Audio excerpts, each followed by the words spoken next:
कल छुट्टी हो गई कोई कारण की वजह से।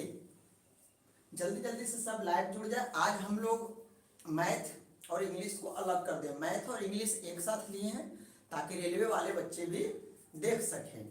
ठीक है, तो आज आप लोग को शेयर करना है, बड़ा मजा आने वाला है, बहुत ही मजा। एक से एक कॉन्सेप्ट हम आपको सिखाने वाले हैं। मैथ को किस तरह से हम लोग देखते हैं। आप लोग सोचते हैं मैथ बहुत हार्ड है, लेकिन ऐसा कुछ नहीं, सब कॉन्सेप्ट है। अगर आपका कॉन्सेप्ट मजबूत है तो मैथ बिल्कुल ही जीरो है। तो जल्दी जल्दी से सब जुड़ जाएं और बताएं कमेंट करके आवाज कैसी है। आशा है सब चीज ठीक होगा। जल्दी, आशा है सब पढ़ रहे होंगे। धीरे धीरे लॉकडाउन भी खुल ही रहा है, तो आप लोग पढ़ते रहे, आगे बढ़ते रहे। जहर क्लास 26 जी, जहर क्लास 26 का पार्ट 1 है। आज से हमने दो पार्ट में विभाजित कर दिए हैं। मैथ को अलग कर दिए, मैथ रीजनिंग के एक साथ कर दिए और अंग्रेजी को अलग कर दिए, ताकि जो रेलवे की तैयारी कर रहे हैं, जो भी रेलवे की तैयारी कर रहे हैं, वो भी आज का क्लास अच्छा से शिद्दत के साथ ज्वाइन कीजिए। बिल्कुल मैथ चलने वाले और अंत में पढ़ाने वाले मैथमेटिकल कंक्लूजन बहुत ही इंपॉर्टेंट है। रीजनिंग का चैप्टर मैथमेटिकल कंक्लूजन। तो पवन कुमार जुट गए हैं। गुड इवनिंग सर जी, गुड इवनिंग, गुड इवनिंग। पवन राव, जितना शेयर कर पाते हैं कर दीजिए। शुरू से अंत तक आपको रहना, बड़ा मजा आने वाला है आज का क्लास में, बहुत ही मजा। सब जगह पहले शेयर कर दे, फैला दे जहां तक आप फैला सकते हैं। आज से रेलवे, एसएससी सब मैथ का क्लास ले सकते हैं। इंग्लिश को हमने अलग कर दिया। अब इंग्लिश का बैच होगा 4 बजे के बाद, 1 घंटा आपको मैथ पढ़ने। जल्दी से लाइक कर दे, शेयर कर दे। और आज का पहला क्वेश्चन, पहले बताइए आवाज कैसा है। थोड़ा सा जल्दी से बताइए आवाज कैसा आ रहा है, सब ठीक है। साउंड में प्रॉब्लम है, अब ओके ओके, चला चेक करते हैं। हेलो, हाँ अब बताइए, अब ठीक है। पवन राव बताएंगे। कल थोड़ा सा हम पानी में नहा लिए, पानी पड़ा, आज हमारा थोड़ा सा गला में दिक्कत है। अब आवाज सही, जल्दी से कमेंट कर दें। और आज का पहला क्वेश्चन, हाँ ठीक है, बहुत अच्छा पवन राव। अब देखिए आज का पहला क्वेश्चन है, बहुत मस्त मस्त मैथ पढ़ने वाले, अंत में एक रीजनिंग पढ़ने वाले जिसका नाम है मैथमेटिकल कंक्लूजन, बहुत मजा आने वाली है। तो ये रहा आज का पहला क्वेश्चन, अलजेब्रा का है। 5 क्वेश्चन करेंगे, प्रश्न 5 होंगे, लेकिन कॉन्सेप्ट अनेक होंगे। कॉन्सेप्ट पे में ध्यान करना है। If a plus B plus C equal to 3, आप लोग लिखते चलिएगा क्वेश्चन, क्योंकि यही सब क्वेश्चन आपका परीक्षा में फिर से आने वाली है। कड़ा नहीं है, बहुत ही हल्का है। ए बी प्लस, ये हो गया हमारा समीकरण first, A B plus B C plus C equal to 2 and A B C का मान 1 है। तो कह रहा find A square B, A B square, B square C, B C square, C square A, C A square का मान बताना है। ठीक है, बहुत ही आसान क्वेश्चन है, आप इसको चुटकियों में बना सकते हैं। जरा सा एक ट्राई दें, थोड़ा सा क्वेश्चन को ध्यान से लिखें। प्रश्न हम फिर से एक बार पढ़ देते हैं आपके लिए। कहता है A plus B plus C 3 है, A B plus B C plus C A 2 है एंड ए बी सी 1 है। तो आपसे कहता है A square B, A B square, B square C plus B C square plus C square plus C A square निकालना है। बहुत ही लल्लू किस्म का हिसाब है, बहुत मजा आने वाली इस क्वेश्चन को करके। अभी ऐसा क्वेश्चन ना रेलवे पूछा है ना एसएससी पूछा है, लेकिन पूछेगा। क्वेश्चन में कोई जान नहीं है। क्या आप आंसर बता सकते हैं या कॉन्सेप्ट बताएं हम?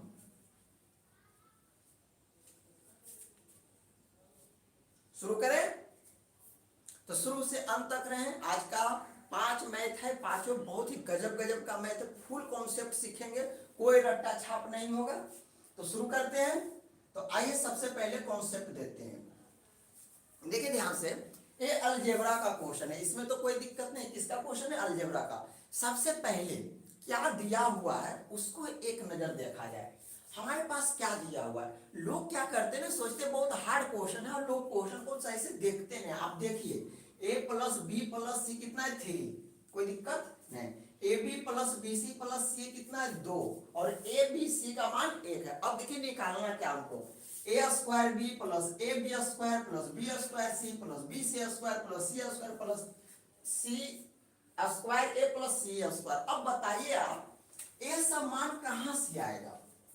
थोड़ा सा भी अगर आप दिमाग लगा सकते हैं तो जो आपको मान निकालना है कहां से आएगा? आप सोचिए जरा, ये दोनों को गुना कर दे तो आ जाएगा। देखिए तो ए से गुना होगा तो क्या हो जाएगा? ए स्क्वायर बी। ए से गुना होगा तो ए बी सी। ए से गुना होगा तो सी स्क्वायर। यानी कि अगर हम समीकरण 1 और समीकरण 2 को गुना कर दें, ध्यान समझिएगा, बहुत प्यार से समझिएगा, कुछ नहीं हिसाब में। अगर हम समीकरण 1 और 2 को गुना कर दें तो ए हमारा आंसर निकल जाएगा। बहुत ही आसान क्वेश्चन है। तो हमको कुछ नहीं करना था इसमें, समीकरण 1 में 2 से गुना करना है। 1 को 2 से गुना करना, आपका आंसर आ जाएगा पल भर में। गुना कर दें तो a plus B plus C, आई गुना हो जाएगा A B plus B C plus C. उधर गुना करें 3 दूना 6, उधर गुना करें 3 दूना 6, इधर गुना कर। अब देखिए हमें ए निकालना है, एकदम चुटकियों में आ जाएगा, बस आप खाली मल्टीप्लिकेशन कर दीजिए, आंसर आ गया। ए से इसमें करिए तो ए स्क्वायर बी, फिर ए से उसमें करिए ए बी सी, फिर ए से उसमें करिए तो सी ए स्क्वायर, फिर बी से कर दिए सब में गुना, क्या हो जाएगा? ए बी स्क्वायर, फिर बी से कर दिए बी सी में तो बी स्क्वायर सी, फिर बी से कर दिए सी ए में तो ए बी सी, और सी से कर दीजिए ए बी में ए बी सी, सी से कर दीजिए बी सी में बी सी स्क्वायर, सी से कर दीजिए इसमें सी स्क्वायर ए। रिया सिंह 6 बोल रही है इसका आंसर, बहुत अच्छा देखते हैं। बगल में डीजल चालू हो गया, कोई आवाज तो नहीं जा रही है ना? बराबर कितना हो गया? 6। अब देखिए हिसाब खत्म। देखिए किसका मान निकालना है, ध्यान देखिए, A square B C square A C square A B square B square C B C square C square, इसी को मान निकालना है। और आपके पास ए बी सी यहाँ आ गया, ए बी सी यहाँ आ गया, ए बी सी यहाँ आ गया, 3 ए बी सी आ गया। तो जिसका मान निकालना है उसको x मान लेते हैं। क्या मान लिए? x। तो आप इसका मान, इसका मान, इसका मान, इसका मान, इसका मान, इसका सब कितना हो गया? x। A B C A B C A B C, 3 वो ए बी सी हो गया तो 3 ए बी सी बराबर 6। अच्छा ए बी सी का मान कितना दिया था? 1 बराबर 6। तो बताइए यहाँ से x का मान होगा 6 माइनस 3 यानी 3। इसका राइट आंसर आ जाएगा 3। बोले समझ पाए या नहीं? हमने कहा कुछ मत करिए, खाली ए समीकरण और ए समीकरण को गुना कर दीजिए। जैसे ही हमने गुना किया ए वाला डाटा हमारे पास आ गया। आपका साउंड नहीं, यहाँ बगल वाले में डीजल चालू कर दिए हैं, इसीलिए साउंड में थोड़ा सा दिक्कत हो रही है। ठीक है, हमें पता नहीं क्यों डीजल वो लोग चालू किए हैं। आई बात समझ में? नहीं आए तो आपको थोड़ा सा एक कॉन्सेप्ट हम और सिखाते हैं, ध्यान से समझिएगा।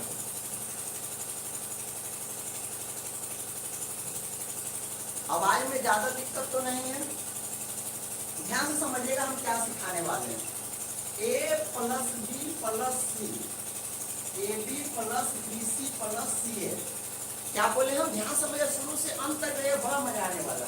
ए plus B plus C, A B plus B C plus C को अगर हम गुना कर दें, अगर हम इसको गुना कर दें तो जानते क्या आएगा? ए आ जाएगा। ए क्या है हमारा?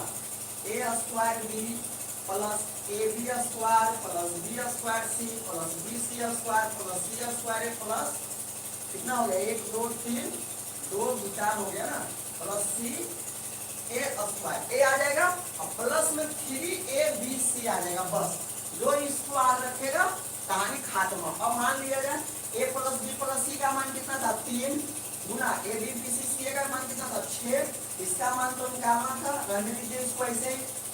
यहाँ तक का मान तो निकालना था आपको।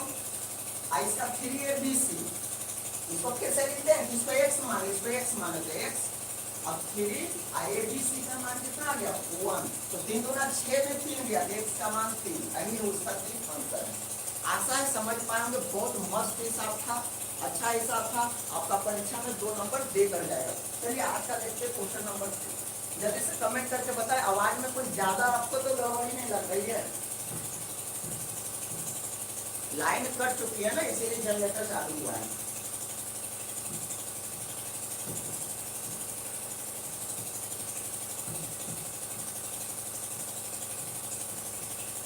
ठीक है सब चीज,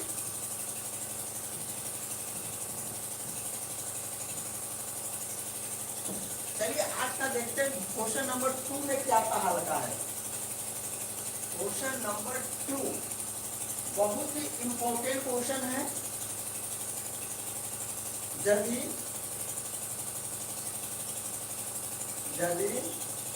x को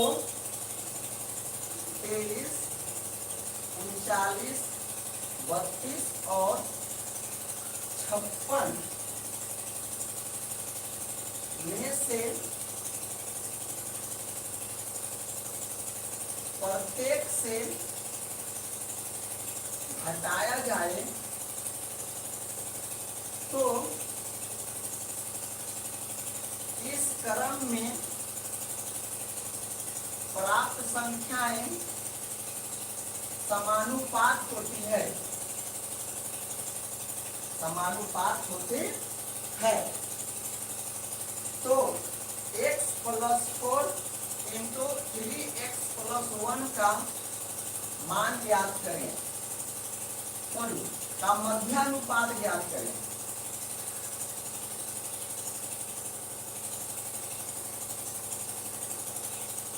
बहुत ही अच्छा सवाल है, आपको बड़ा मजा आएगा, ऐसा क्वेश्चन बहुत आ रहे हैं परीक्षा में, रिपीट हो रहा है। कौन बनाएंगे इसको, बहुत ही जहरीला सवाल, इंपॉर्टेंट सवाल। एक बात हमारी सुनिए ध्यान से, ये सब क्वेश्चन का आप एक नोट्स बनाइए, उसमें आप लिखते चलिए, आप देखिएगा परीक्षा में यही सब क्वेश्चन आना फिक्स है, फिर आपको मेरी याद आएगी वहां पे। थोड़ा सा पंखा चालू कर लेते हैं, जल्दी से बनाइए, कोई उत्तर दीजिए, कोई एनीबॉडी एल्स। फिर से एक बार आप प्रश्न पढ़ते, यदि x को 23, 39, 32, 56 में से प्रत्येक में घटाया जाए तो इस क्रम में प्राप्त संख्या समानुपात होती है, इस पे ध्यान दीजिएगा, क्या समानुपात होती है। तो x + 4 और 3x + 1 का मध्यानुपाती ज्ञात करो, कैसा मध्यानुपाती ज्ञात करो। एनीबॉडी, बहुत ही इंपॉर्टेंट क्वेश्चन है, अगर इस क्वेश्चन को आप करके गए तो समझे परीक्षा में 2 नंबर आपका बन गया, चाहे आप रेलवे की तैयारी कर रहे हो, एसएससी का, सब में काम करेगा।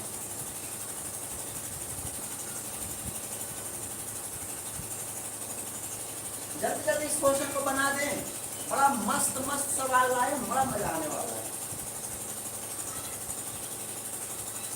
जुड़ते जाए, शेयर करते जाए, अपने दोस्तों को बताते जाए।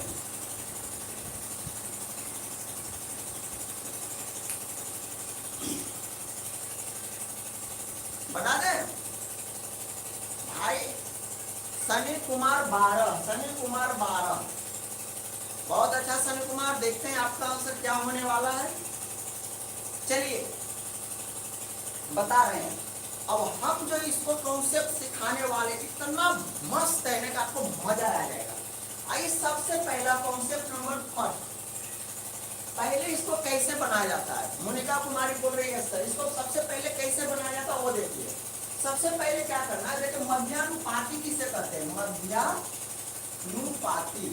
मान लीजिए ए और बी संख्या, ए और बी क्या है संख्या है, अब आपके पास इसका मध्यानुपाती निकालो, तो मध्यानुपाती इसका सूत्र होता है √AB।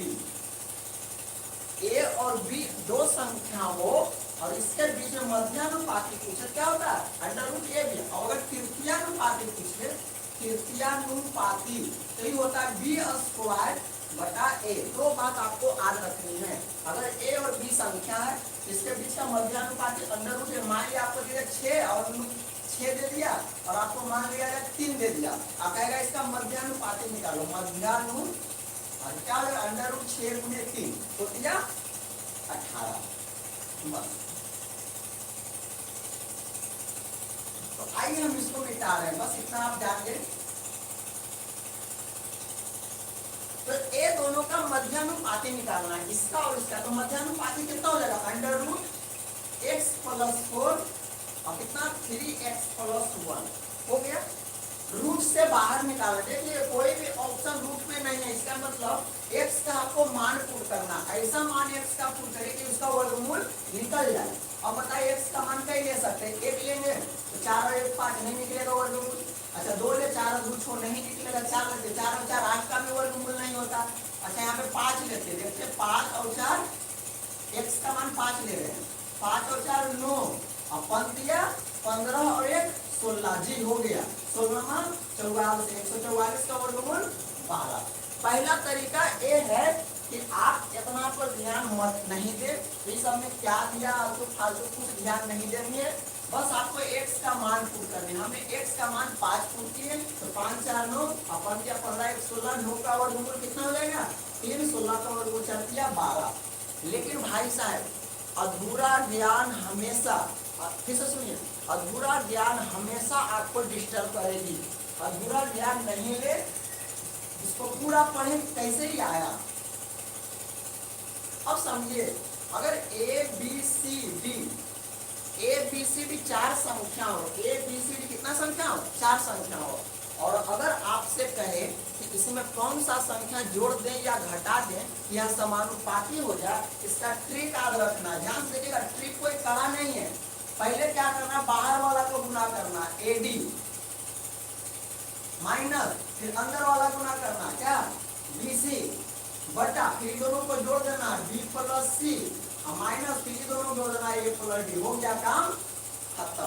फिर से हमने क्या बोला ट्रिक पर ध्यान देना। ट्रिक क्या है, पहले बाहर वाला गुना करिए एडी माइनस अंदर वाला के गुना करिए बीसी, उसके बाद अंदर इसको जोड़िए बी और सी को जोड़ेंगे बी प्लस सी माइनस देंगे बीच में, और फिर ए और बी को जोड़ देना, हो गया कहानी खत्म। अब देखिए हम इसको बनाते हैं, इसको मिटा रहे हैं, हमको x का मान निकालना है ना। तो सबसे पहले हम क्या करेंगे 23 और 56 को गुना करेंगे, बहुत फास्ट 23 गुने 56 छोटी 18 5 15 1 16 16 12 5 2 10 1 11 8 8 2 1 1288 आ गया माइनस, फिर अंदर वाले को गुना करेंगे हम, अंदर में कितना 29 39 और 32, जल्दी से 39 और 32 को फास्ट गुना करना है, एकदम फास्ट। 9 गुना 18 3 2 6 1 7 9 3 27 3 9 2 11 8 7 7 14 1248। उसके बाद क्या करना है, इसको जोड़ना है बाहर वाला को, 56 और 23 को जोड़ना है, कितना हो जाएगा जोड़ते 6 3 9 5 और 2 7 69 79 माइनस, फिर यहाँ जोड़ना है 9 और 2 11 और 3 3 71। अब बताए जल्दी से 1288 में 48 के 8 में आ गया 0 और 40 आ गया बटा, ये हो जाएगा 8 8 5 40, x का मान 5, x का मान 5। अब x का मान 5 यहाँ अगर धर देंगे तो 5 4 9 गुने 5 3 15 1 16, इसका वर्गमूल ले लेंगे तो 3 गुने 4 यानी 12 इसका आंसर आ गया।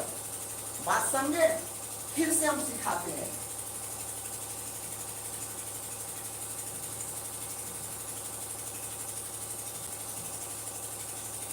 जब भी ऐसा क्वेश्चन परीक्षा में पाला पड़े तो आपको क्या करना, बाहर वाला के गुना करना है 23 गुने 56 माइनस, फिर अंदर वाला के गुना करना है 39 गुना 32, उसके बाद दोनों को घटा देना है, उसके बाद 23 और 56 को जोड़ देना है, 39 और 32 को जोड़ देना है, दोनों को घटा देना, भागा दे देना, जो आ जाएगा वही x का मान हो जाएगा।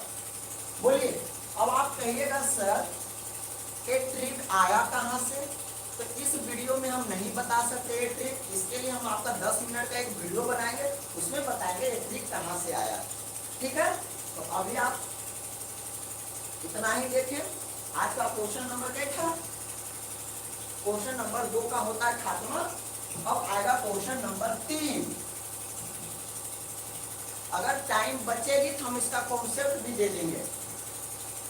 कौन कौन चाहते हैं जल्दी जल्दी आप लोग में कमेंट करके बताएं, कौन कौन चाहते हैं कि हम इस वाले सूत्र को अभी सिद्ध कर दें, एडी माइनस बीसी बटा बी प्लस सी माइनस ए प्लस बी, अभी ही सिद्ध कर दे, बाद में टाइम नहीं मिलता है। अगर ज्यादा लोग कमेंट करेंगे तो हम इसको अभी भी सील कर देंगे, मात्र 2 मिनट लगेगा आपको सील करने में।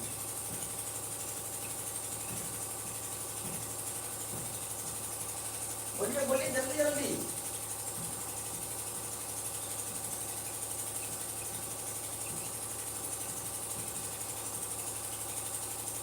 बवाल मचा देंगे, मैथ रीजनिंग को बवाल मचा देंगे, टेंशन मत लीजिए। जाते 3 बजे लाइन काट लेता है, बहुत बड़ा प्रॉब्लम है।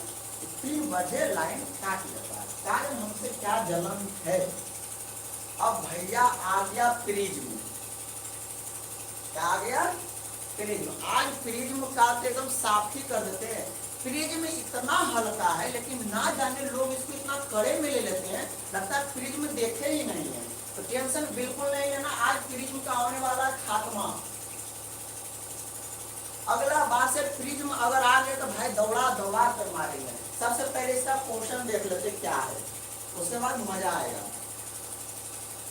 ठीक है, क्वेश्चन नंबर 9 है, गलत हो गया, क्वेश्चन नंबर 3 होगा। क्वेश्चन सब लोग अपना कॉपी में लिखते चलेंगे। एक लंब प्रिज्म, एक लंब प्रिज्म की ऊंचाई 18 सेंटीमीटर है।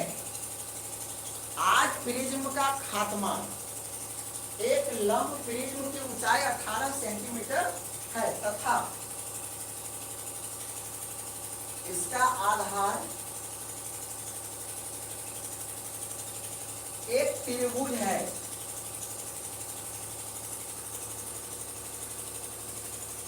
जिसकी भुजाएं 5 सेंटीमीटर, 8 सेंटीमीटर और 12 सेंटीमीटर है।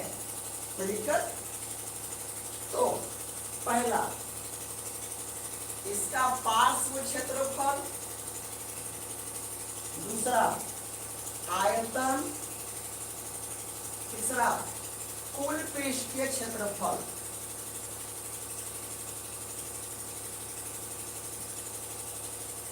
आज प्रिज्म का हम कर देंगे खात्मा, गोरी भैंस प्रिज्म का पानी में, शुरू से अंत तक बड़ा मजा आने वाला है। ऐसा कॉन्सेप्ट सिखाएंगे प्रिज्म का, अगला बार प्रिज्म अगर आया ना गोरी भैंस पानी में, सबसे पहले आप जल्दी से क्वेश्चन को नोट करें, खूब मजा आने वाला है। शुरू से अंत तक मैथ और रीजनिंग का तो हम खात्मा करके ही दम मारेंगे। सोचिए भाई, जिस दिन जहर क्लास 50 तक आप पढ़ लिए ने, 1 से 50 तक, उस दिन आपका मैथ और रीजनिंग का खात्मा और इंग्लिश का भी खात्मा, टेंशन मत लीजिए। तो कौन इसको बनाएंगे, फिर से हम एक बार क्वेश्चन पढ़ रहे हैं। मोनिका कुमारी, क्या आप मिटा क्यों दिए? मिटाना नहीं है, जो भी कमेंट है आने दीजिए, अच्छा बुरा जो भी हो। फिर से हम क्वेश्चन पढ़ रहे हैं। आज प्रिज्म का होने वाला खात्मा, कोई भी हिलेंगे भी नहीं, 1 इंच भी नहीं हिलना है। पहले हम क्वेश्चन पढ़ रहे हैं। एक लंब प्रिज्म, भाई लंब प्रिज्म क्या है? लंब प्रिज्म लंब वृत्तीय शंकु, लंब कहते हैं ना, लंब वृत्तीय शंकु। उसके बाद कहते हैं लंब समलंब चतुर्भुज। तो भाई इस लंब का मतलब बाद में हम समझाएंगे, आगे बढ़ते हैं। प्रिज्म की ऊंचाई दिया हुआ कितना? 18 सेंटीमीटर, कोई बात नहीं। इसका आधार, जी भाई आधार ध्यान रखिएगा, 3D जितना भी फिगर है, कैसा 3D, Bhat is 3D। 3D का मतलब हुआ जिसमें ऊंचाई भी हो, लंबाई भी हो, चौड़ाई भी हो, उसे कहते हैं 3D। तो 3D जितना भी फिगर होते हैं ना, सब में आधार का बहुत महत्व है। किसका? आधार का। तो ये आधार को ध्यान में रखिएगा भाई, ठीक है। तो 3D 2 तरह के होते हैं, एक होता है सममित, क्या होता है? सममित। एक होता है असममित। एकदम प्यार से समझेंगे, आपको मजा आ जाएगी आज के बाद। 3D, अगर आपसे कोई पूछे 3D कितने तरह के होते हैं, तो आप कहिएगा सर 3D 2 तरह के होते हैं। पहला क्या? सममित। सममित का मतलब क्या होता है? That is the means of symmetry.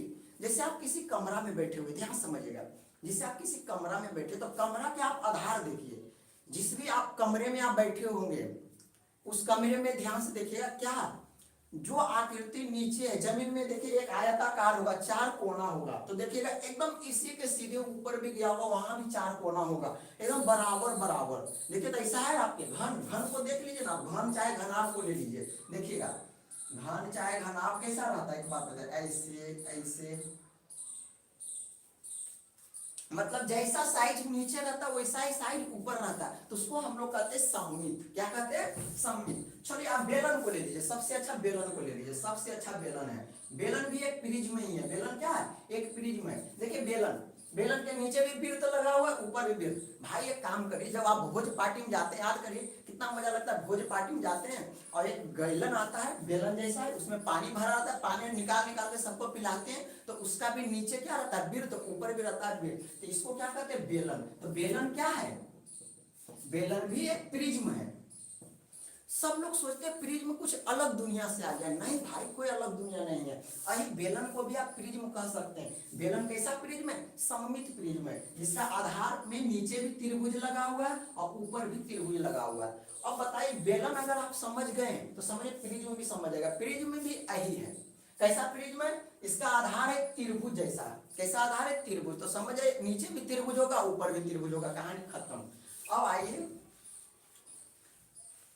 तो बेलन क्या है पहले याद रखना है। अगर आप प्रिज्म भूल गए हैं तो आपको याद रखना है बेलन एक प्रिज्म है। बेलन एक प्रिज्म है, घन एक प्रिज्म है, घनाभ भी एक प्रिज्म है। बेलन में बेलन क्यों प्रिज्म है, क्योंकि इसके नीचे भी वृत्त, ऊपर भी वृत्त। घनाभ क्यों प्रिज्म है, घनाभ के नीचे भी आयत, ऊपर, जैसे आपका रूम देख लीजिए ना, नीचे भी आयताकार है, ऊपर भी आयताकार है। तो बेलन का, हम बेलन की बात करें, कहिएगा सर आप प्रिज्म पढ़ाते पढ़ाते बेलन पे क्यों आ गए, क्योंकि बेलन से ही प्रिज्म खत्म होगा। तो बेलन का आयतन क्या होता है, तो कहिएगा बेलन का आयतन होता है पाई आर स्क्वायर एच। बेलन का आयतन क्या होता है, pi R square. Pi R square क्या है, तो कहिएगा सर ये जो आधार है, आधार जी, आधार को बड़ा महत्व है। ये जो आधार है ना, आधार कैसा है, वृत्ताकार है, तो वृत्त का क्षेत्रफल क्या होता है, पाई आर स्क्वायर। अब उन्हें ऊंचाई वाला ऊंचाई से गुना कर दिया, तो प्रिज्म का क्या हो जाएगा, आयतन। प्रिज्म का आयतन क्या हो जाएगा, प्रिज्म का आयतन हो जाएगा आधार का क्षेत्रफल, आधार का क्षेत्रफल गुने ऊंचाई। ठीक है, प्रिज्म का क्या होगा। अब भैया यहाँ पे आधार का क्षेत्रफल क्यों निकले, क्योंकि देखिए बेलन में कभी आधार नहीं बदलेगा, बेलन में वृत्त ही आधार रहेगा, लेकिन प्रिज्म में आधार बदल जाएगा। कभी इसका आधार त्रिभुज बना देगा, कभी इसका आधार वर्ग बना देगा, कभी समलंब चतुर्भुज बना देगा। तो इसीलिए प्रिज्म में हम लोग कोई सूत्र नहीं पढ़ते, बल्कि क्या पढ़ते हैं, आधार का क्षेत्रफल गुने ऊंचाई। ठीक है, अब बेलन में आते हैं। बेलन का वक्र क्षेत्रफल क्या होता है, बेलन का वक्र क्षेत्रफल, जैसे हमारे पास मार्कर है तो इसका वक्र क्षेत्रफल चारों तरफ, तो वक्र क्षेत्रफल होता है 2 पाई आर एच। क्या होता है, 2 पाई आर एच। कहिएगा सर 2 पाई आर क्या है, तो 2 पाई आर क्या होता है, कि जो आधार, आधार को ध्यान से देखिए, ये जो आधार देख रहे हैं ना, इसकी परिधि है। वृत्त का परिधि क्या होता है, 2 पाई आर। तो आधार का परिमाण, तो क्या बोलेंगे, प्रिज्म का वक्र क्षेत्रफल। प्रिज्म का वक्र क्षेत्रफल क्या होगा, आधार का परिमाप, आधार का परिमाप गुने ऊंचाई। 1 मिनट, सब लोग नोट करेंगे।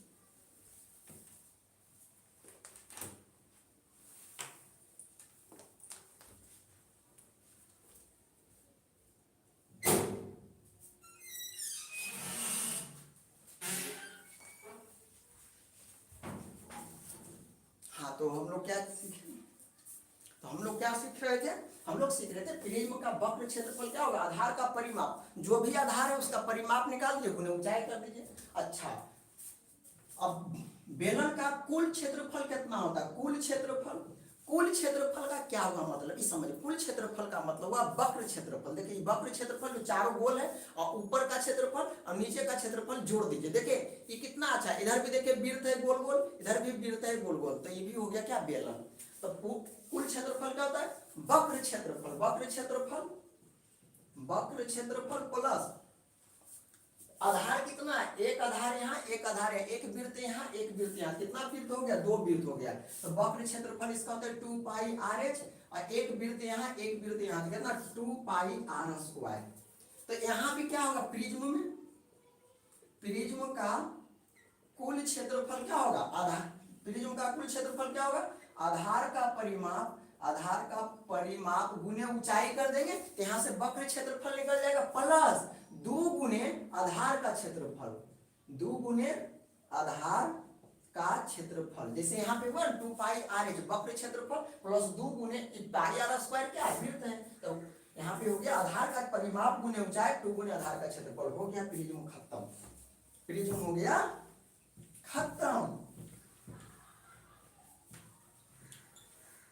चलिए भाई अब आ जाते हैं इस सवाल में, कहता है एक प्रिज्म की ऊंचाई 18 है, आधार एक त्रिभुज है जिसकी भुजा, त्रिभुज का भुजा दिया हुआ है कितना 5 8 12, तो क्या कर रहा है पहला पार्श्व क्षेत्रफल निकालिए इसका, किसका प्रिज्म का पार्श्व मतलब वक्र क्षेत्रफल, तो प्रिज्म का वक्र क्षेत्रफल क्या होगा, तो कहिएगा सर प्रिज्म का वक्र आधार का परिमाप निकाल लीजिए और ऊंचाई से गुना कर दीजिए, कहेंगे आधार का परिमाप कैसे निकलेगा, तो कहिएगा आधार का परिमाप कैसे निकलेगा, आधार कैसा है, तो कहिएगा सर आधार त्रिभुजाकार है, तो त्रिभुज का परिमाप किसे करें, तीनों भुजा जोड़ दीजिए 5 और 8 8 5 13 और 12 13 और 12 25 आ गया परिमाप, अर्ध परिमाप का दर 25/2, लेकिन हमको तो परिमाप लेता अब गुने ऊंचाई, ऊंचाई कितना था प्रिज्म के 18, अब बताइए 25 का आता है पढ़े क्या 18 का आता है, ये बताइए हमको 18 क्या आता होगा, 18 25 90 के 0 बाकी 9 18 दूनी 36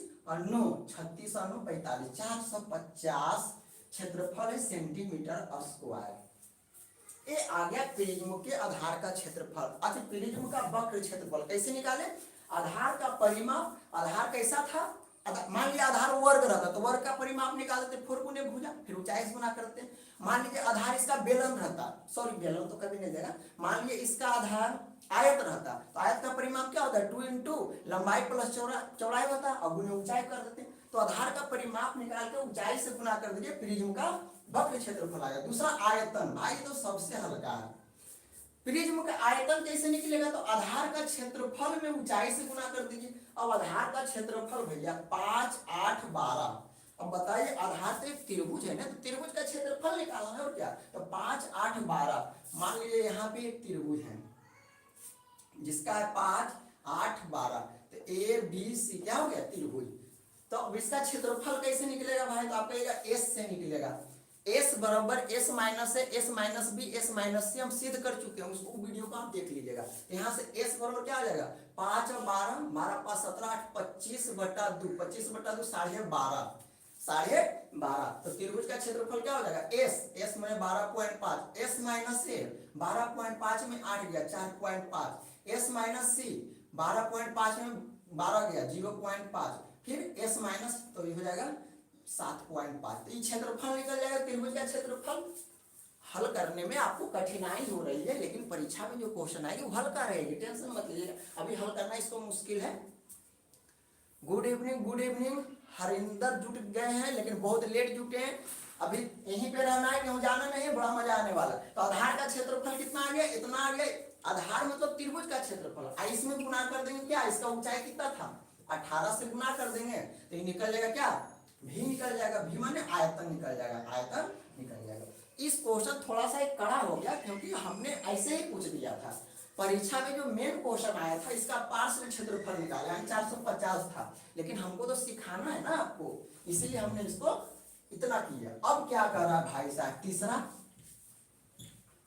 कुल पृष्ठीय क्षेत्रफल। अब बताए प्रिज्म का कुल पृष्ठीय क्षेत्रफल कैसे निकलेगा, तो कहिएगा वक्र पृष्ठीय क्षेत्रफल निकाल लीजिए, उसके बाद क्या किए 2 गुने आधार का क्षेत्रफल, 2 गुने आधार का क्षेत्रफल। अच्छा वक्र पृष्ठ क्षेत्रफल अभी हम निकाले थे 450 आया था ना, वक्र पृष्ठ क्षेत्रफल कैसे निकलता, आधार का परिमाप में ऊंचाई गुना कर दीजिए और 2 गुना आधार का क्षेत्रफल, आधार कैसा था त्रिभुज था, तो त्रिभुज का क्षेत्रफल अभी निकाले हैं कितना √12.5 गुना 4.5 गुना 0.5 गुना 7.5, मजाक में हिसाब ले लिए थे इसीलिए थोड़ा सा हो गया गड़बड़ी क्या होगा, मतलब इसको हल नहीं कर पा रहे हैं, तो इस तरह से आपको बनाना है। तो बताइए प्रिज्म क्लियर हुआ या नहीं हुआ। अगला बार पिरामिड आएगा, पिरामिड क्या है शंकु है, शंकु जिसको आ जाए पिरामिड भी पढ़ लेगा। तो ये था प्रिज्म। तो हमने क्या बोला, अब सब लोग अपना कान खोलेंगे और ध्यान से सुनिए। हमने बोला प्रिज्म कुछ नहीं है, प्रिज्म बेलन ही है, जिसको बेलन का सूत्र पता है वो प्रिज्म भी बता देगा। प्रिज्म क्या है, प्रिज्म एक सममित फिगर, जैसे बेलन हो गया, घनाभ हो गया, घन हो गया, उसी तरह प्रिज्म भी होता है। अब बात रहे प्रिज्म का आयतन कैसे निकालेंगे, तो हम कहें प्रिज्म का आयतन कैसे निकलेगा, प्रिज्म का जो आधार है उसका क्षेत्रफल निकाल के प्रिज्म का ऊंचाई से गुना कर दीजिए, तो इससे प्रिज्म का क्या निकल जाएगा, आयतन निकल जाएगा। मान लीजिए प्रिज्म का आधार, मान लीजिए प्रिज्म का आधार एक शंकु तो नहीं हो सकता, वो भी 3D है, मान लिया आयत है, मान लिया प्रिज्म का आधार क्या आयत है। अब इसका आयतन कैसे निकलेगा, तो आयत का क्षेत्रफल निकाल के ऊंचाई से गुना कर देंगे। मान लीजिए प्रिज्म का जो आधार है वो मान लिया समलंब चतुर्भुज है, तो कैसे निकलेगा प्रिज्म का आयतन, तो समलंब चतुर्भुज का क्षेत्रफल निकाल लेंगे और उसमें ऊंचाई से गुना कर देंगे, बन जाएगा क्या प्रिज्म। तो प्रिज्म कुछ नहीं एक बेलन ही है। सब लिख दीजिए, ओके सर, समझ पाए हैं। नेक्स्ट टाइप से प्रिज्म आएगा तो दौड़ा दौड़ा कर मारेंगे। तो एक बार फिर से हम बताते जल्दी जल्दी, प्रिज्म का आयतन आधार का क्षेत्रफल गुने ऊंचाई, प्रिज्म का वक्र पृष्ठ क्षेत्रफल कैसे निकालते हैं, आधार का परिमाप गुने ऊंचाई, प्रिज्म का कुल क्षेत्रफल कैसे निकालते हैं, आधार का परिमाप गुने ऊंचाई, इसको क्या कहते हैं वक्र क्षेत्रफल प्लस दो। ये दो कहां से आ रहा है, ध्यान से, ये दो कहां से आ रहा है, दो इसलिए आ रहा है आप जिस भी कमरे में बैठे हुए हैं नीचे वाला पार्ट और ऊपर वाले पार्ट का क्षेत्रफल बराबर रहेगा। बेलन में आप देखे थे ना, बेलन में यहाँ भी एक वृत्त था, यहाँ भी एक वृत्त था। घन को ही ले लीजिए, जिस रूप में आप बैठे हुए वो एक घन का एग्जाम्पल है, तो उसमें भी देखिए नीचे वाला क्षेत्रफल ऊपर वाला क्षेत्रफल बराबर है, इसीलिए 2 गुने आधार का क्षेत्रफल। ठीक है, बहुत अच्छा। आगे बढ़ते हैं, आज का क्वेश्चन नंबर 4। जल्दी से सब कमेंट करके बता दीजिए कैसा लग रहा है क्लास, प्रिज्म आया समझ में या नहीं आया।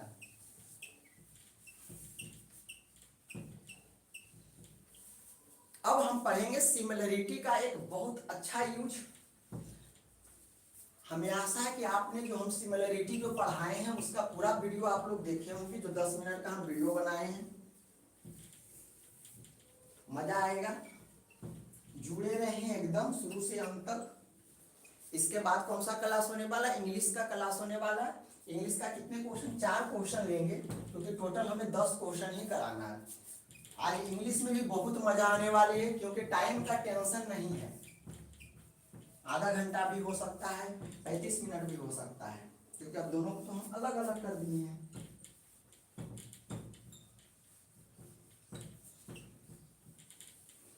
बस आप लोग मन से पढ़ते रहें, कंपटीशन में यही हिसाब आना हम पर, एक बार आप विश्वास करिए बहुत मजा आने वाली है, क्योंकि हम कंपटीशन से रग रग से वाकिफ है। प्रिज्म हो गया भाई साहब। अब हम लोग सिंपल इंटरेस्ट का ये क्वेश्चन लेते हैं, किसका, सिंपल इंटरेस्ट। परीक्षा में क्वेश्चन हार्ड नहीं आ रहे हैं, परीक्षा में क्वेश्चन हल्का ही आ रहे हैं, बस घुमा रहा है। तो सिंपल इंटरेस्ट का जो हम क्वेश्चन अभी दिखाने वाले हैं आपको बहुत ही आसान है, लेकिन भाई साहब लगेगा ना कि कितना खतरनाक है। सब लाइक करें जो लाइक नहीं किए कृपया, अब वीडियो को शेयर जरूर करें।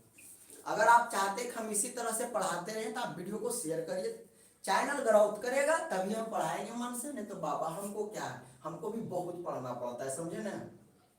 10 क्वेश्चन जमा करो, ऐसा क्वेश्चन लाओ जो परीक्षा में आ रहा हो। एक व्यक्ति ने, बहुत मजा आएगा क्वेश्चन को करके सिंपल इंटरेस्ट का। एक व्यक्ति ने कुल प्रिंसिपल समझते हैं, मूलधन लिख देते हैं, कुल मूलधन का 5/12 को, जानते हैं इस क्वेश्चन को हम एनटीपीसी से लिए, एनटीपीसी में आया था। एक व्यक्ति ने कुल मूलधन का 5/12 को 9% प्रति वर्ष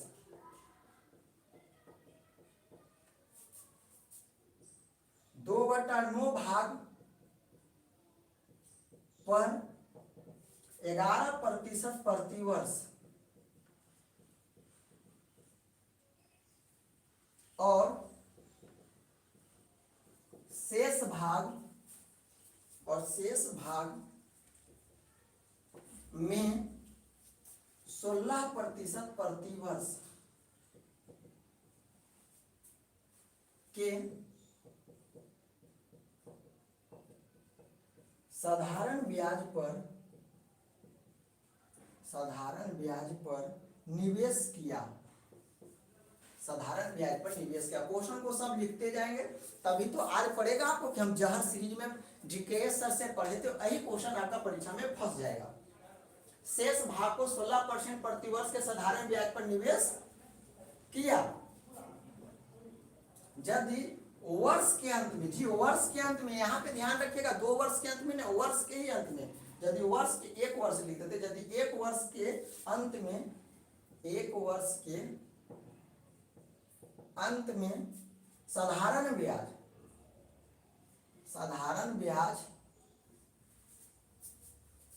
38790 रुपया हो तो मूलधन ज्ञात करें।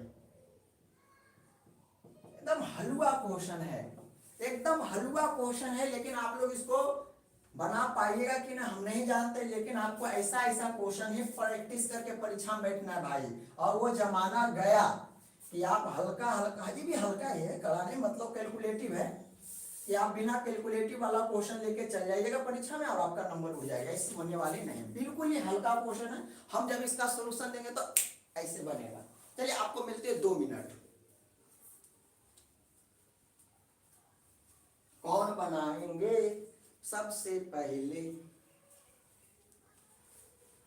है तो क्वेश्चन साधारण ब्याज का, लेकिन आपको साधारण लगने वाली नहीं है, बहुत ही इजी किस्म का क्वेश्चन है।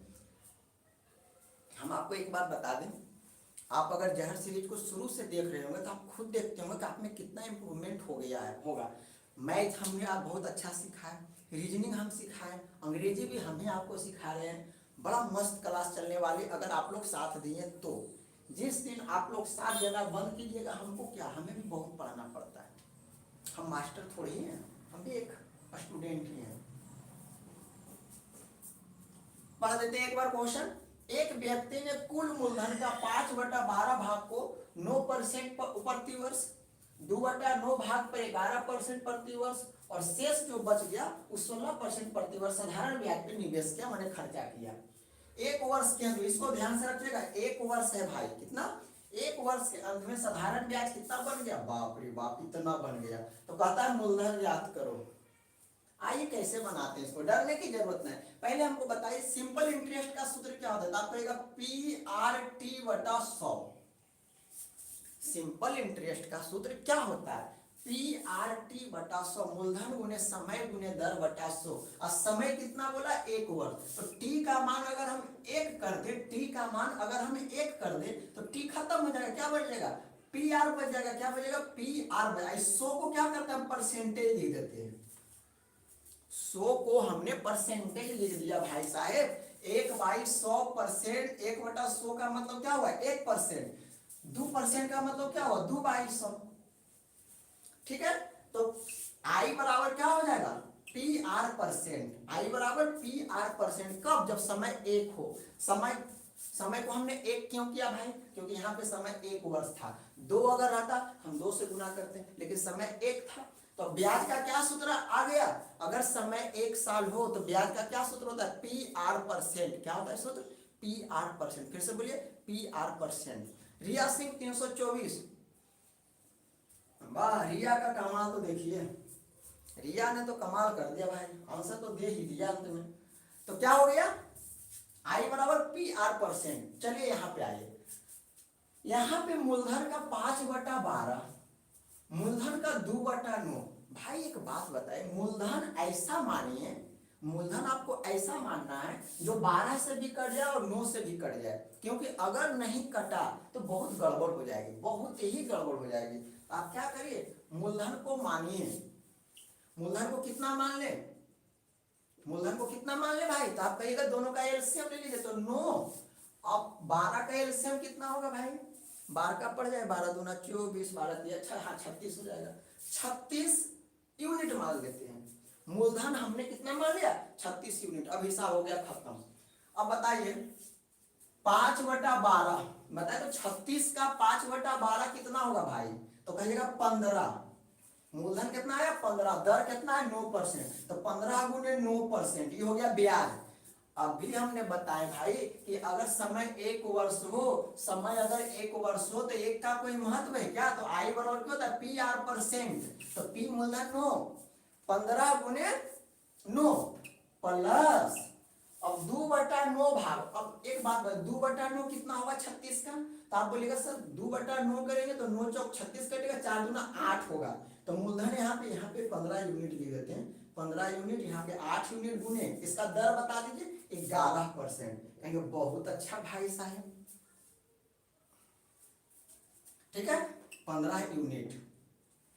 अब कहेंगे, अब क्या बोला भाई, अब क्या बोला है, शेष भाग। ओ शेष भाग कितना बच गया, 36 यूनिट माने थे, 15 यूनिट यहाँ निकल गया, 8 यूनिट यहाँ निकल गया, तो 15 और 23 तो बोली भैंस पानी में, तो 36 में 23 किया कितना बच गया, 13 यूनिट। तो 13 यूनिट गुने इसका दर बताइए 16%।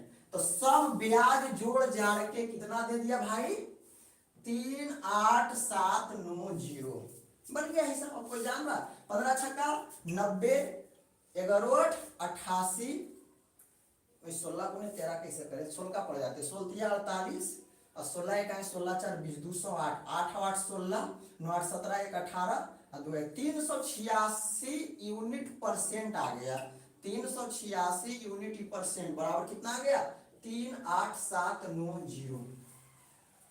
ठीक है, इसको 31 मचा देते हैं, कटेगा क्या, कहीं गलत तो नहीं किए, कोई बताइएगा, कहीं गलत तो हम नहीं किए, सब चीज सही जा रहा है, बस इसको काटना, आंसर आ जाएगा 386 आ गया ना, 386 आएगा ना, हाँ काटें, 3 से कटेगा क्या, 2 से काट लेते हैं पहले, देखिए तो सब चीज सही है क्या,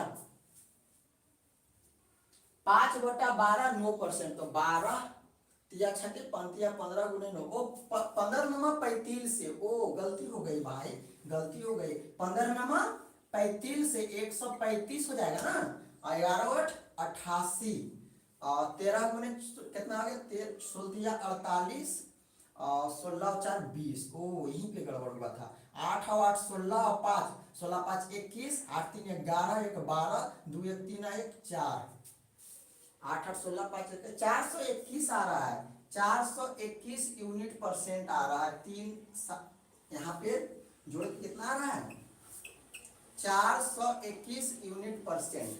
421 बार में कटेगा क्या, 9 बार में कट जाएगा, देख लीजिए 9 बार में कट जाएगा, 9 1 9 9 दूना 18, ऐसे कैसे हो रहा है, हमको समझ में नहीं आ रहा है, यहाँ पे कैलकुलेशन गड़बड़ हो रही है, कैलकुलेशन गड़बड़ हो रही है, आएगा जी, कैलकुलेशन गड़बड़ हो रहा है, क्या हुआ, यात्रा ही खराब है, 12 तिया 36 5 तिया 15 गुने 9, ठीक है, 2/9, तो 9 चौक 36, 4 दूना 8 गुने इसका 11, और फिर कितना बच गया, 15 और 8 क्या होता है 23, तो 36 में गया 23, तो 6 में 3 गया 3 13 13 यूनिट 16, यहाँ तक ठीक है, तो ये हो गया 15 नमा 35 135 यूनिट, 11 88 यूनिट, आए कितना होगा 16 48 16 48 और 16 4 208 यूनिट परसेंट, 38790।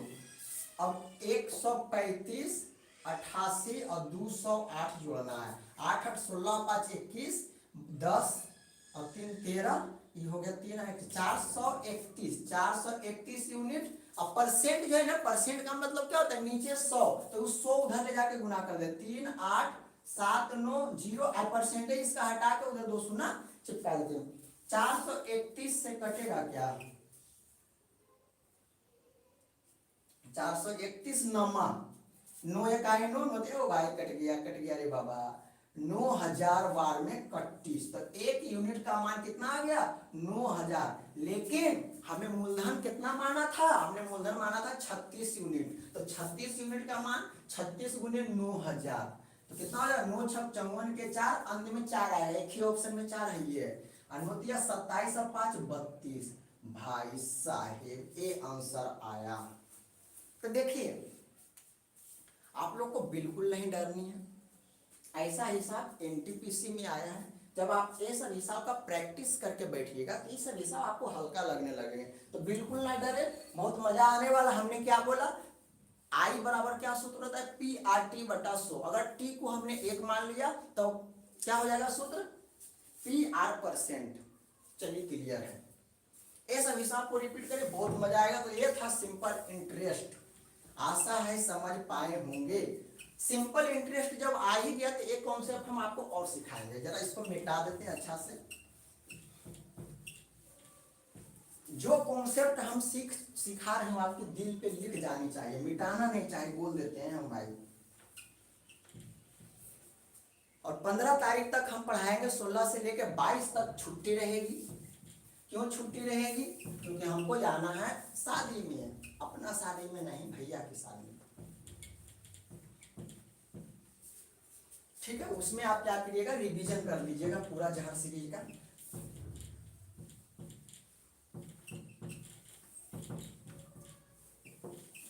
मोनिका कुमारी भाग गई है क्या?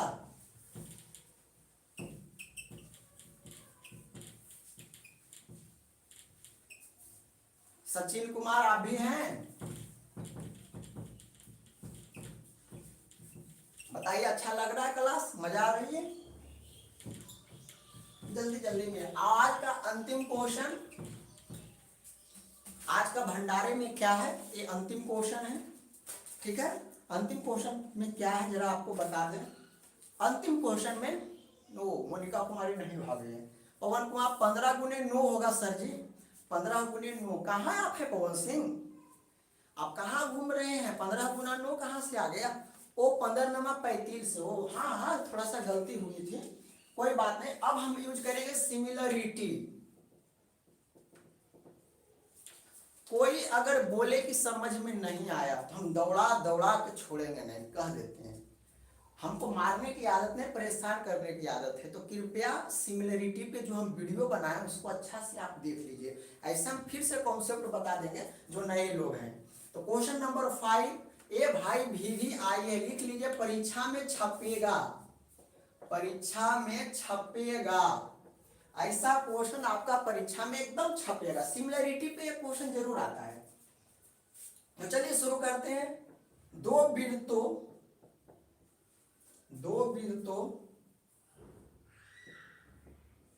जिनके केंद्र क्रमशः P और Q है, दो वृत्त है जिनके केंद्र क्रमशः P और Q है, उनकी त्रिज्याएं क्रमशः 9 सेंटीमीटर और 6 सेंटीमीटर है। 9 6, कितना मजा लग रहा है। और उनकी उभयनिष्ठ तिर्यक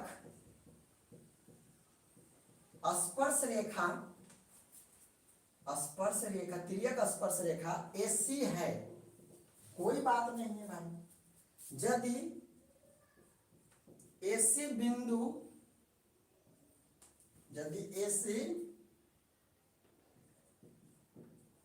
बिंदु B पर PQ को काटता है, क्वेश्चन सही है कि हम ऐसे ही उठा के ले आए हैं, और AB बराबर 12 सेंटीमीटर, तो PQ की लंबाई बताओ। बहुत ही इंपॉर्टेंट क्वेश्चन, लिख लीजिएगा, परीक्षा में छपेगा, एकदम छपना ही चाहिए। क्वेश्चन में कोई जान नहीं, जैसे ही कोई फोटो अगर बना दिए तो हिसाब बन जाएगी। बस सब फोटो का ही कमाल है। तो खींच मेरे फोटो, गाना सुने ना, तो खींच मेरे फोटो, बस वही कमाल है इसमें। जो इसका फोटो बना देगा, सिमिलरिटी लगा देगा, आंसर आ जाएगा।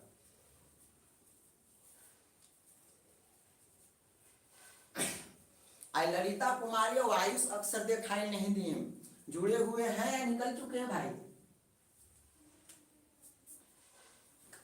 जल्दी से जो लोग लाइक नहीं किए, और हम आपको बताते हैं। आज हम हार्ड क्वेश्चन रखे थे, एक दिन रहेगा हल्का क्वेश्चन, एक दिन रहेगा मीडियम क्वेश्चन, एक दिन रहेगा हार्ड क्वेश्चन। तो आज हार्ड था क्योंकि इसके पहले हम मीडियम पढ़े, तो उसके पहले हम हल्का, फिर से कल हल्का क्वेश्चन आएगा।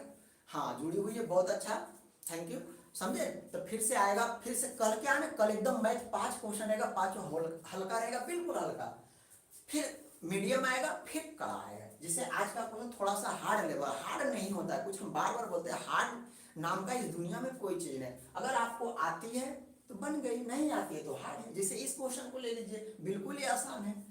तो क्या करते, जल्दी से हम शुरू करते, टाइम को बिना बर्बाद किए हुए कॉन्सेप्ट सिखाते हैं। कॉपी अपना तैयार करें, कॉपी को खोल लें, VBI कॉन्सेप्ट एकदम तैयार है। पहले अगर एक त्रिभुज हमारे पास है, छोटू मोटू त्रिभुज बनाते हैं, एक त्रिभुज हमारे पास है ABC और एक त्रिभुज हमारे पास है PQR। ए कोण मान लेते हैं अल्फा, ई कोण मान लेते हैं अल्फा, ई कोण मान लेते हैं बीटा, ई कोण मान लेते हैं बीटा। तो दोनों त्रिभुज में दो कोण बराबर है। इस दोनों त्रिभुज में दो कोण क्या है, बराबर है। तो किसी भी त्रिभुज में अगर दो कोण बराबर हो गया तो समझिए सिमिलर ट्रायंगल होते हैं। कैसा ट्रायंगल, सिमिलर ट्रायंगल होते हैं। तो बीटा के सामने क्या है, इसमें BC बटा उसमें बीटा के सामने क्या है PR, इसमें अल्फा के सामने क्या है AC, उसमें अल्फा के सामने क्या है RQ बराबर। अब तीसरा भुजा, जब दो ट्रायंगल का दो भुजा बराबर हो गया तो तीसरा भी बराबर होगा। तो तीसरा इसका A बच गया और उसका तीसरा A बच गया। इसका सामने AB बटा इसका सामने PQ। तो हम कह सकते हैं कि त्रिभुज ABC सिमिलर है किसका, अनथाई मत लिखना है, सिमिलरिटी लिखना इतना आसान नहीं है भाई। ABC, अब A में कौन सा कोण है B, तो उधर से B वाले कौन है Q, यहाँ B में कौन सा कौन है अल्फा, तो उधर अल्फा वाले कौन है P, C में कौन है A, तो उधर इसमें कौन है R। ऐसे लिखना है सिमिलरिटी। ऐसा नहीं कि कुछ भी मुंह उठाए ABC और सिमिलर लिख देंगे PQR, गलत हो जाएगी। हाँ, तो सिमिलरिटी हम सीख गए। चलिए पहला कॉन्सेप्ट ये था। कॉन्सेप्ट नंबर सेकेंड, सब कॉन्सेप्ट हम बताते चल रहे हैं। आशा है कि आप कॉपी में नोट भी कर रहे होंगे। अगर नहीं नोट कर रहे हैं तो हम क्या करें। अब मान लिया एक वृत्त है, एक वृत्त यहाँ है, क्वेश्चन नंबर 5 तक अंतिम क्वेश्चन है। अब मान लिया जाए कि इसका ऐसे गया, इसका ऐसे खींच दे, यहाँ पे है इसका टेंजेंट, यहाँ पे ये A है, ये B है, यहाँ पे ये मान लेते हैं C है, क्या है D है। तो इसको हम लोग बोलते हैं AB बराबर CD को हम बोलते हैं कौन, स्पर्श रेखा, उभयनिष्ठ स्पर्श रेखा। क्या बोलते हैं इसको, अगर सीधा अगर चला गया तो इसको क्या बोलते हैं, उभयनिष्ठ स्पर्श रेखा। और मान लेते हैं इसका केंद्र O है, O1 है, इसका केंद्र O2 है, दोनों को मिला देते हैं। इसकी त्रिज्या मान लेते हैं R1 है, इसकी त्रिज्या मान लेते हैं R2 है। तो उभयनिष्ठ स्पर्श रेखा की लंबाई होता अंडर रूट दोनों को केंद्र O1 O2 के होल स्क्वायर, दोनों का केंद्र का जो बीच की दूरी है उसका होल स्क्वायर, यहाँ पे माइनस लगा दिए, और सीधी रेखा है तो R1 माइनस R2 का होल स्क्वायर। ये होता है उभयनिष्ठ स्पर्श रेखा का सूत्र। क्या होता है भाई, फिर से हम इस पर क्वेश्चन लेके आए, अगर आप लोग नहीं बनाए दौड़ा के हम दौड़ा देंगे। उभयनिष्ठ स्पर्श रेखा का सूत्र क्या होता है, दोनों के केंद्रों के जो बीच की दूरी है, मान लेते हैं दूरी 12 रहता तो 12 का स्क्वायर माइनस R1 मान लेते हैं 4 रहता है 3 रहता तो 4 माइनस 3 का होल स्क्वायर। ये होता है उभयनिष्ठ स्पर्श रेखा। लेकिन यहाँ पे क्या दिया, उभयनिष्ठ तिर्यक स्पर्श रेखा। देखिए भाई एकदम ना क्वेश्चन को जब तक आप प्यार से नहीं समझिएगा परीक्षा में गलती कर बैठेगा। क्या लिखा है, उभयनिष्ठ तिर्यक स्पर्श रेखा। और अभी हम क्या बताएं, उभयनिष्ठ स्पर्श रेखा। What is the difference between तिर्यक, यहाँ पे तिर्यक है और यहाँ पे स्पर्श रेखा, तो दोनों में अंतर है। तो परीक्षा में सूत्र में गड़बड़ी नहीं होनी चाहिए। स्पर्श रेखा का मतलब सीधा सीधी चल गया, देखिए सीधे सीधी, इसीलिए यहाँ पे माइनस लगा, यहाँ पे माइनस सब में लेगा, यहाँ पे माइनस क्यों लगा, क्योंकि सीधा। अब हम किसकी बात करने वाले, उभयनिष्ठ तिर्यक स्पर्श रेखा कैसे खिंचाता है, तो हम इसको मिटा रहे हैं।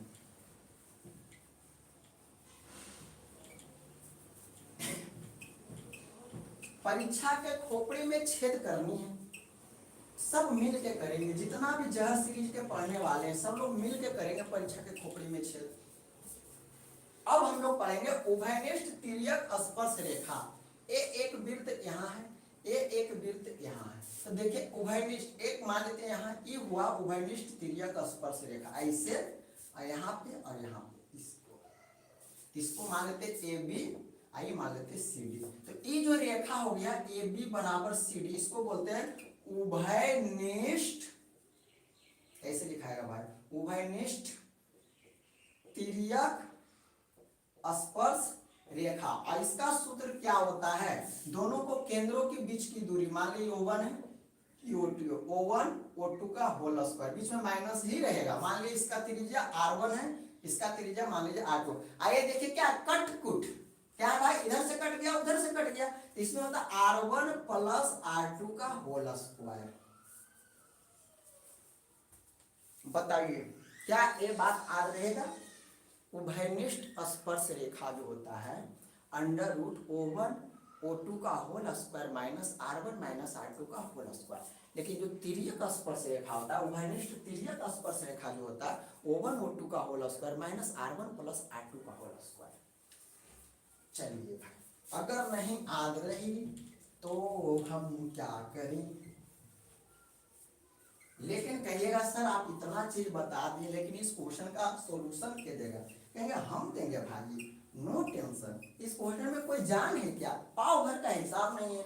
दो वृत्त जिसका केंद्र P और Q है, उनकी त्रिज्याएं 9 सेंटीमीटर और 6 सेंटीमीटर है, और उनकी उभयनिष्ठ तिर्यक स्पर्श रेखा। अच्छा, एक वृत्त बड़ू वाले बनाते हैं, बड़ू वाले मतलब इसका बड़ा त्रिज्या है। एक छोटू वाले बनाते हैं, एक छोटू वाले हो गया छोटू वाले, इसकी त्रिज्या 6 ही है। एक का केंद्र P है, मिला देते दोनों का केंद्र, एक का P है एक का Q है। एक का त्रिज्या 9 सेंटीमीटर, एक की त्रिज्या 6 सेंटीमीटर है। ठीक है, इसका केंद्र है, कोई बात नहीं। अब क्या कहता है, उनकी स्पर्श तिर्यक रेखाएं AC है, AC है, उनकी स्पर्श तिर्यक रेखाएं वो खींच देते हैं। एक बिंदु यहां मान लेते, एक बिंदु यहां मान लेते, ये रहा स्पर्श तिर्यक रेखा, क्या है नाम? AC। AC जो है PQ को B पर काटती है। देखिए PQ है, PQ को B पर काटती, कटवा दिए B पर। अब पूछे भाई AB 12 है, चलिए A वाला लंबाई दे दिया कितना? 12। P और कुछ बोला? और कुछ नहीं बोला। त्रिज्या दिया हुआ, इसको मिला देते हैं, इसको मिला देते हैं, 90 डिग्री होगा। इसको इधर मिला देते, इधर मिला देते, ये 90 डिग्री होगा। स्पर्श रेखा है ना, ये स्पर्श रेखा, स्पर्श रेखा पे त्रिज्या लंब होती है। ये आपका 9 है, ये आपका यानी गया 6। ये बन गया डमरू। क्या बन गया? भोले बाबा का डमरू। भोले बाबा का डमरू। कभी भी डमरू बन जाए, कभी भी अगर डमरू बन गया तो समझिए कि ये त्रिभुज सिमिलर होंगे। हमने क्या बोला? अगर दो त्रिभुज मिलके शंकर भगवान का डुगडुगी बन जाए तो समझिए दोनों त्रिभुज सिमिलर होंगे। अब बताते कैसे सिमिलर होंगे। देखिए छोटू त्रिभुज है, बड़ू त्रिभुज में चल रहे हैं, यहाँ पे भी है, ये 90 डिग्री, यहाँ पे भी देखिए 90 डिग्री। ठीक है, एक कोण को हम अल्फा मानते हैं, तो जब दो रेखा एक दूसरे को काटे थे, ये अल्फा तो ये भी अल्फा, तो ये अल्फा तो ये भी अल्फा हो गया। तो भाई ये दोनों त्रिभुज में दो कोण बराबर हो गया, एक 90 थी, इसमें ए 90, इसमें ए अल्फा। अब किसी भी दो त्रिभुज में अगर दो कोण बराबर हो गए तो सिमिलर हो जाएंगे, तो ये दोनों त्रिभुज सिमिलर हो गया। अब सिमिलर हो गया तो बस हो गया, कहानी खत्म। अल्फा के सामने बताइए इसमें कितना है? 9, बड़ू वालों में। अल्फा के सामने छोटू वालों में कितना है? 6। अच्छा, 90 के सामने बड़ू वालों में कितना है? पीबी है, इससे कुछ टेंशन मत लीजिए। अच्छा, ई कोण आई कोण, तो इसको ई भी बराबर होगा, तीसरा कोण भी बराबर होगा। भाई दो त्रिभुज में अगर दो कोण बराबर, तीसरा कोण भी बराबर होगा, तो इसका तीसरा कोण कौन बच गया? ई। उसका तीसरा कोण कौन बच गया? ई। तो बड़ू वालों में बता, इसके सामने कितना है? 12। बड़ू वाले में इसके सामने कितना है? 20। तो कितना हो जाएगा? 36 कर देते, 3 तिया 9, 3 चौक 12, 3 दूना 100, तो BC का मान आ गया 8। BC बराबर 8। ये भाई साहब हो गया 8। क्या पूछ रहा है हमसे? PQ की लंबाई पूछ रहा है, PQ की लंबाई पूछ रहा है भाई, यहां से लेके यहां तक। किसकी लंबाई पूछ रहा है? PQ की लंबाई पूछ रहा है, मतलब समझ रहे हैं, यहां से लेके यहां तक। चलिए कोई बात नहीं, कैसे निकलेगा PQ की लंबाई? दो वृत्त जिनके केंद्र क्रमशः P और Q, उनकी त्रिज्या क्रमशः 9 सेंटीमीटर और 6 सेंटीमीटर, उनके उभयनिष्ठ तिर्यक स्पर्श रेखा AC है। यहाँ पे हो गया AC का मान निकाल, यहाँ पे PQ ने AC कर दीजिए। AC का मान निकालना था आपको, ठीक है, इसका मान निकालना था, AC का मान निकालना था। ये वाला यहाँ से लेके यहाँ तक पूरा AC, तो AC कितना आ जाएगा भाई साहब बता सकते हैं? तो कहिएगा 12, इधर से हो गया इतना दूर 12 था, अब प्लस 8, 12 8 20 सेंट, ये है आंसर इसका। ठीक है, तो आशा है समझ पाएंगे, और आप ये भी समझ पाएंगे कि हम सिमिलरिटी कैसे यूज करते हैं। किन्हीं को कहीं नहीं जाना है, 10 मिनट के बाद फिर से इंग्लिश का क्लास होने है, तो आप लोग एकदम शुरू से अंत तक टिके रहें, जहर क्लास का पालन करते रहें। पार्ट 1 था मैथ और रीजनिंग बच गया, रीजनिंग बच गया भाई। चलिए रीजनिंग भी कर ही लेते हैं, बचना नहीं चाहे कुछ। अभी तो हम चले ही जाते, रीजनिंग रह जाता। कैसे तो रीजनिंग हमको बोला कि हमको छोड़ रहे हैं।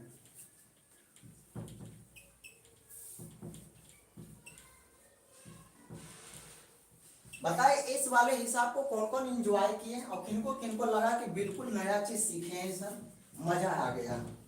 सब कैसा लगा या नहीं बताइए हमको। आज थोड़ा सा हम हार्ड लेवल रखें। देखिए लेवल बार बार हम बोलते हैं लेवल हार्ड कुछ नहीं होता। अगर आप जानते हैं तो ठीक है, नहीं जानते तो हार्ड ही लगेगा। सिमिलरिटी का इसमें बहुत अच्छा यूज हुआ।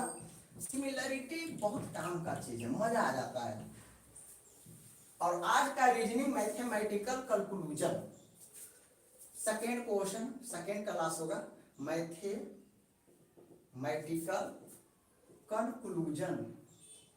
कंक्लूजन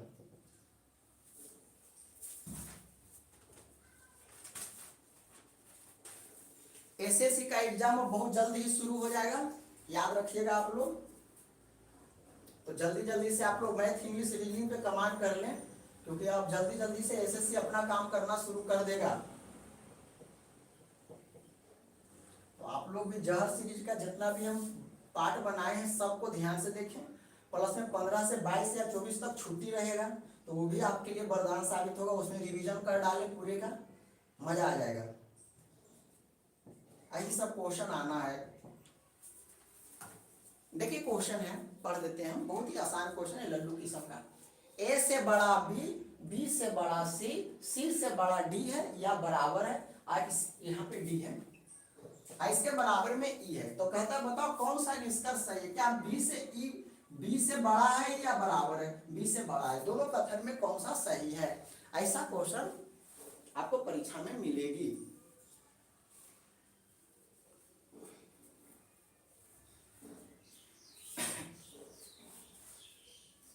आप लोग सब लोग अपने दोस्तों को बता रहे हैं ना, बताते रहें, क्योंकि जब तक आपको सचिन कुमार 2 नंबर बोल रहे हैं कि 2 नंबर सही है। जब तक आप जुड़े रहेंगे लाइव, जब तक आप लोग का संख्या बढ़ती रहेगी, सब्सक्राइबर बढ़ते रहेगा, हम पढ़ाते रहेंगे। लेकिन कहाँ आप लोग लाइव आना बंद किए हैं, तो हम भी आना बंद कर देंगे, क्योंकि हमको भी बहुत पढ़ना पड़ता है। ठीक है, तो कोई दिक्कत नहीं, बहुत ही आसान हिसाब है। इसमें हम 10-20 कुछ मानने वाले नहीं है। आइए देखते हैं। पहले समझिए, ए से बड़ा है बी, बी से बड़ा है सी, सी से बड़ा है डी या बराबर भी हो सकता। हम कंफर्म नहीं कर सकते। सी से या तो डी बड़ा है या बराबर है, और डी के बराबर कौन है, ई है। तो पहला कहता है क्या बी से बड़ा है ई। अब यहां चलते, देखिए बी से बड़ा है या बराबर है। अब एक बात बताइए, बी से बड़ा है ई या बराबर है, तो बी और ई में तुलना करना है। तो देखिए बी से सी है बड़ा, एकदम प्यार समझिएगा, बी से सी है बड़ा, सी से डी है बड़ा। अगर बी से सी बड़ा है और सी से डी बड़ा है, तो इसका मतलब होगा बी से डी भी बड़ा है। नहीं बात समझ रहे हैं, नहीं बात समझ रहे हैं। चलिए छोड़िए, हम ए को मान लेते हैं, ए को मान लेते हैं 5 मान लेते हैं ए को। बी इससे बड़ा किसको 6 मान लेते हैं। बी से सी बड़ा किसको हम 7 मान लेते हैं। और डी जो है, डी बड़ा भी है बराबर भी है, इसका मतलब डी जो है वो 7 भी हो सकता है 8 भी हो सकता है, 7 भी 8 भी। ई जो है वो डी के बराबर है, इसका मतलब ई भी 7 भी हो सकता है 8 भी हो सकता है, हम कुछ नहीं कर सकते। अब क्वेश्चन पढ़े, बी से बड़ा है। अब बताइए बी कितना है 6, और ई कितना है, ई का मान कितना, चाहे 7 चाहे 8। तो बी के कभी बराबर हो सकता है ई। आप खुद बताइए, क्या बी के बराबर कभी ई होगा। बड़ा ऐसा साइन रहता तो चल जाता, बी से बड़ा है 6 है, बी का मान 6 है, ई का मान या तो 7 या तो 8, यानी कि बी से बड़ा है। यहाँ पे कौन सा साइन लगा दिया, बराबर का, इसलिए ई आंसर नहीं होगा। अब दूसरा ऑप्शन क्या कहता है, बी से बड़ा है एकदम बड़ा, बी को अगर हमने 6 माना तो ये कितना हुआ 7 या 8, बिल्कुल ही सही है। अगर परीक्षा में ऐसा क्वेश्चन आए तो आप अपने मन से 10, 20, 30, 40 जो मानना है मान लीजिए, हिसाब का हो जाएगा खात्मा बोरी भैंस पानी में। One of the best method of solving this question, जिसका नाम है मैथमेटिकल कंक्लूजन। तो आशा है आप लोग को समझ में आएगा। इसके बाद इंग्लिश का क्लास आने वाले, क्यों जाने का नहीं बाबा, फिर आने का 10 मिनट बाद। और आप लोग शेयर करें, लाइक करके जाए, बिना लाइक किए कोई भी नहीं जाए। और शेयर तो करना ही करना है, दोस्तों को बताएं और फैलाएं। जितना चैनल को आप ग्रो कराइएगा उतना हमको मजा आएगा। कल हम सिटिंग अरेंजमेंट लेने जा रहे हैं रीजनिंग में, देखते हैं क्या होता है। Thank you, goodbye. खत्म नहीं हुआ फिल्म, पार्ट 1 खत्म हुआ, अभी तो फिल्म बाकी है। Thank you.